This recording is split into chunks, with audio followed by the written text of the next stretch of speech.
Hey guys, today we are going to see about configuration of multi-area using OSPF version 3. We have already seen about configuring an area using an OSPF version 2 with an IP version 4 addressing, and we have also configured an multi-area using a same OSPF version 2 with the help of an IP version 4 address.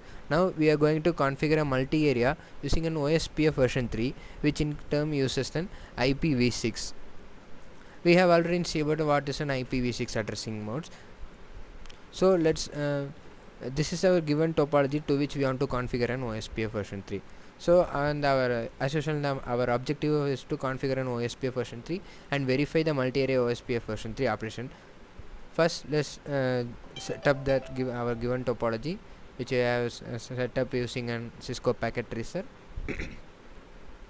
And to enable an IPv6 routing and configure of OSPF version 3 on any routers, we have to give IPv6 unicast routing, which enables an unicast routing of an IPv6 address.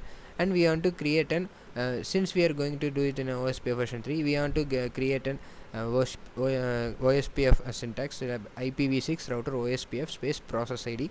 This process ID changes based on the different areas, or even we can use the same process ID since we are going to use in the same topology, and router ID will be changes depending upon the different areas. For example, for the router A we have given 1.1.1, and for router B we have a router ID of 2.2.2, so it differs. Similarly, these are the syntaxes which we used to configure an OSPF version 3. The given here are an advertising address, which advertising addresses of a router. That is, a router A is directly connected to the A1 colon A2 colon and AB colon. So it will advertise to the other routers such that AB, A1 and A2 are directly connected to me, and RB is directly connected to B1, AB and BC. This in turn will advertise that A, B, B1, BC will is connected to me. So it will create a routing table which automatically generates that RA and router B both are connected to the AB colon, which means it's a common network found between them, or it is a linking network which links the router A and router B. Similarly, we have configured advertised all the directly connected networks in the OS in our topology, and the configuration takes place similarly. And these are the steps which we use to configure an OSPF version 3. And once we have configured, first we want to verify successful ping between the different systems. And now let's see. I am going to configure from PC3 to PC5, which is present in a whole new different network. Yeah, we got a successful ping, and let's see, check the simulation how it works.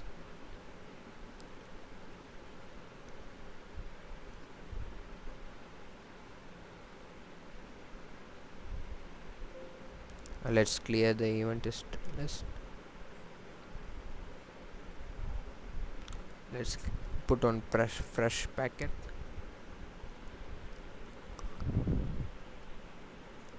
Since the load is high, we are unable to see the simulation, but anyway we got a successful ping.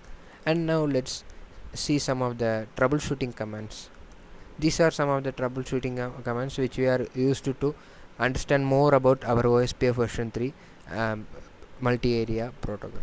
And let's simply go to a CLI mode and enable, and let's put any of the troubleshooting command.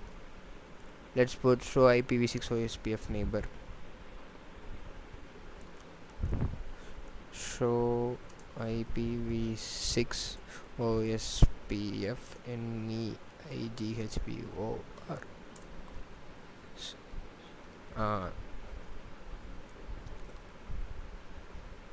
Now excuse me. Now for this network, for this router, the directly connected interfaces, that is serial 0/1/0, which is this one, and serial 0/1/1, and this one are the two directly connected networks. And the interface, I mean this 1.1.1 and this 3.3.3 denotes the router ID. whereas that is this whole thing belongs to router ID 1.1.1, and this thing belongs to router ID 2.2.2, and this alone belongs to router ID 3.3.3, and that's what we have it is shown in this command. And similarly many commands are there. If you want to see, we can check out like IPv6 OSPF, IPv6 root, IPv6 OSP database, IPv6 OSPF interface, and etc. And that's how the working of an configuration of an multi-area OSPF version 3 using IPv6 routing table take place. Thank you.